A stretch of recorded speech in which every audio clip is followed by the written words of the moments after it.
Hare Krishna, it's a great honor for me to be speaking at your conference discussing Krishna consciousness in science. Looking at the agenda, there's so many fascinating talks. You have a Kandadi and Aridai Nanamaraj and Ramcharita and Murli Gopal and Devamrita Swami, just to mention a few, and of course, so many Russian scholars. One of the most important projects Prabhupada had was the Bhaktivedanta Institute, and I am honored to be the director of the Bhaktivedanta Institute for Higher Studies. The last time I was with Prabhupada was in 1977, October, in which we put on for Prabhupada, his scientists, Sri Damodar Maharaj, Gyanadas, Madhavadas, Sariputta Das, and myself, the first International Life Comes from Life conference. And Prabhupada organized the conference himself, though he was quite ill. And he couldn't even attend the conference. Nevertheless, every night he'd call the scientists into his room. He wanted our Sankirtan report. And our Sankirtan report was, what were the arguments of the reputable scientists that were invited? And some very high-level folks came. And what were our arguments? And he wanted us to speak on the basis of philosophy, not Shastra, basis of philosophy and science. And discussing something that really began for Prabhupada in his very first book, which was The Easy Journey to Other Planets. And in that book, Prabhupada praises a scientist, yet talks about the pinprick. And that pinprick came out in his famous conversation with Professor Katowski in, at that time, the Soviet Union. And in it, Prabhupada says, I talked with one big professor in Moscow, Professor Katowski. He is a leader of Indology in Moscow. So I had to talk with him for about an hour. He says, Swamiji, after the body is annihilated, everything is finished. So I was surprised. He is holding a very responsible post and known to be a good scholar. He was a good scholar, but he also does not know. And this takes us very much to the mission of the Bhaktivedanta Institute.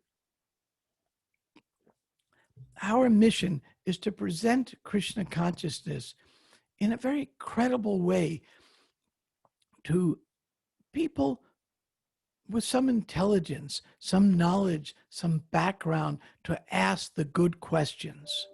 Where does life come from? How did we get here? How do we know there's consciousness? What's the evidence for consciousness? How does evolution fit into all this?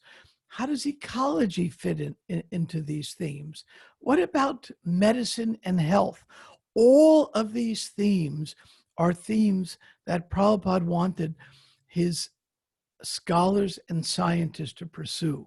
In 1974 or 5, Prabhupada sent a letter and he said, I want all the PhDs to work with the Bhaktivedanta Institute. Of course, there was hardly 4 or 5 devotees with higher degrees then. So we worked together the best we could. About a year and a half ago, we decided to fulfill Prabhupada's wish, and we sent out the letter asking all the PhD and devotees with higher degrees in science and philosophy to gather. To our surprise, over 50 devotees showed up for a conference in Gainesville, Florida. And we had some very prominent scientists come, just as Prabhupada had us do in 1977. And we had 3 days of meetings. 450 people came to our opening public session. The mayor introduced our prominent speakers. And then the next 2 days, we had 150 registered members attend, including 5 devotees from Russia and Ukraine. And we were so delighted to meet these intelligent, articulate, and humble scientists. We see a great future for the Bhaktivedanta Institute. Prabhupada talked about in Easy Journey to Other Planets, the pinprick in society is the lack of spiritual knowledge. And Prabhupada wanted the members of the BI to seriously cultivate our own personal spiritual lives, raise our consciousness to the mode of goodness and beyond, so that we have the clear intelligence to present cogent arguments that can convince the intelligent class of people that there is more to life than matter. So I welcome you all to this wonderful conference. And in this age of the pandemic, we're actually able to engage more than before, because we've learned the art of connecting with Zoom and YouTube and other media, so that we can all engage with each other in this virtual world. So I am so pleased to be here.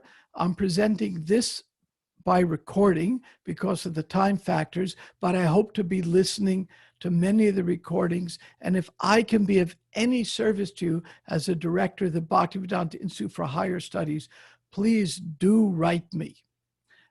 Again, thank you very much, and all good wishes for a successful conference. Hare Krishna.